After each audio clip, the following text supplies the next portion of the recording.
We are about to play a game of dominoes, so let me show you how easily this thing folds up. This is like the giant mat for it, for the train set, and then it's super convenient because we also will bring it up north. We love a good game night, and this is how it folds up. So even though it's very large, it is super compact. Let me unravel it and show you kind of how it looks.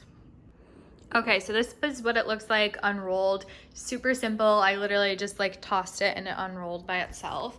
The quality is amazing. It's nice and thick. This is a great little setup. I love that it has like the Mexican train station. It has the little spots, and then it even has like some little designs around it too.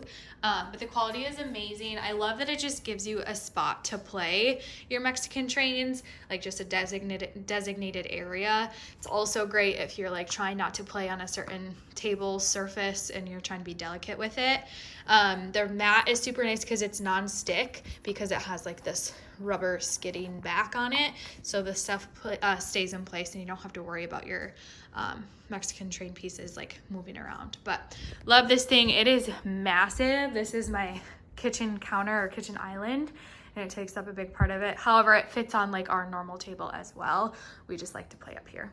The brand sent me this one, and it's so fun. It's the first time I've had a Mexican train mat. I just feel like it adds so much characteristic to the game itself.